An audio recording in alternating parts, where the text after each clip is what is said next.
Uma estagiária acaba de telefonar para uma redação de um certo jornal, à procura de um determinado escritor, um escritor de renome. É esse escritor mesmo que atende.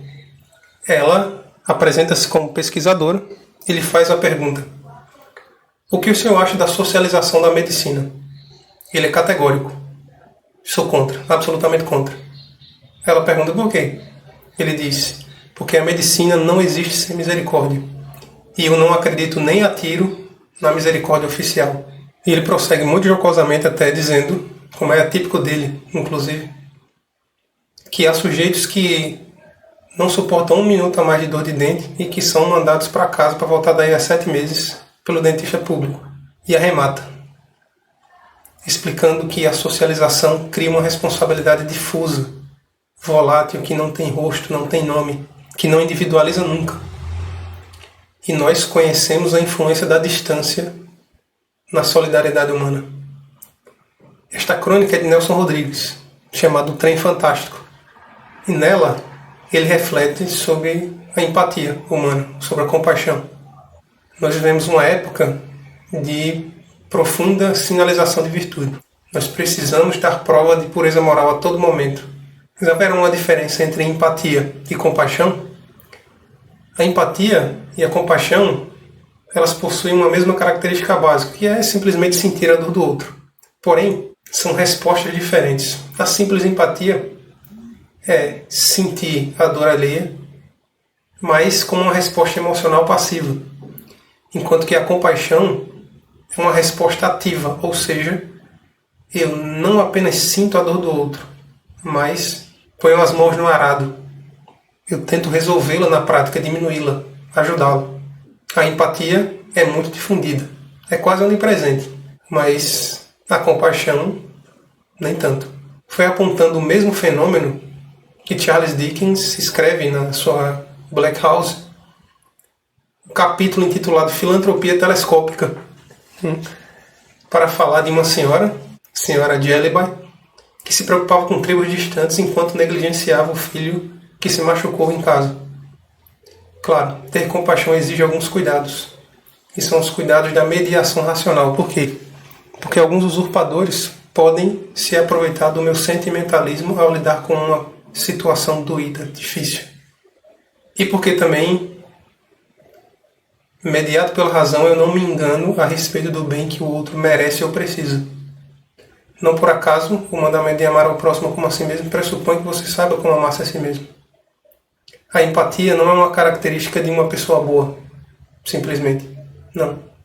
Certamente o arquétipo literário mais acabado dessa realidade, o personagem mais empático da literatura universal, seja Iago, que sente profundamente a insegurança de Otelo e maquina, se utiliza disso em benefício próprio.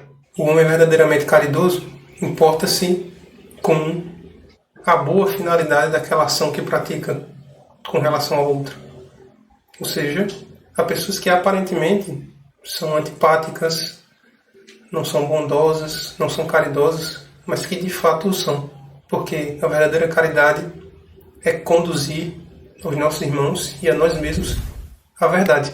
E como nós vivemos na era do sentimentalismo e da empatia, a razão é desprezada, levando, do ponto de vista moral, a um embaralhamento dos bens. Não existe mais uma hierarquia, uma ordem nas coisas existentes. Aquilo que é mais importante é o que me afeta no sentimento.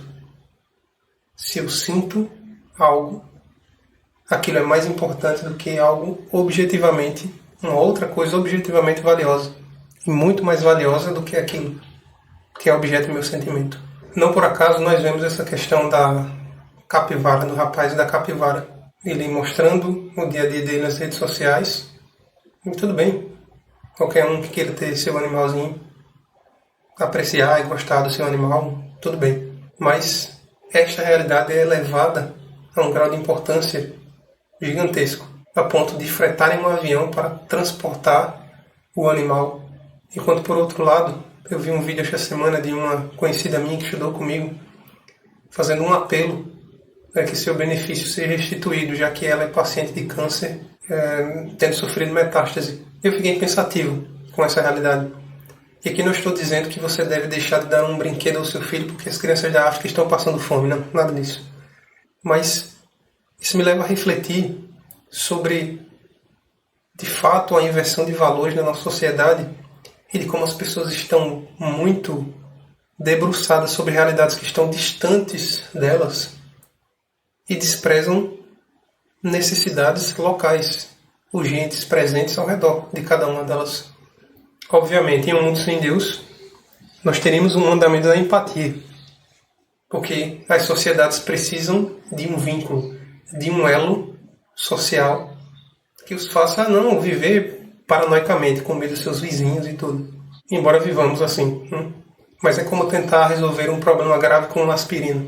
E neste cenário, evidentemente, os sinais de derrocada da verdadeira caridade se acentuam.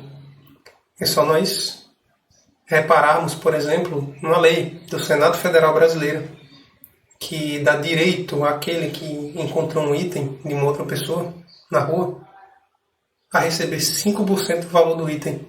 A lei diz que você tem o dever de devolver, mas que tem o direito a 5% do valor daquele item. Num tal cenário é impossível não pensar na frase do Nicolás Gomes Dávila: as sociedades acumulam leis, assim como os homens doentes acumulam remédios.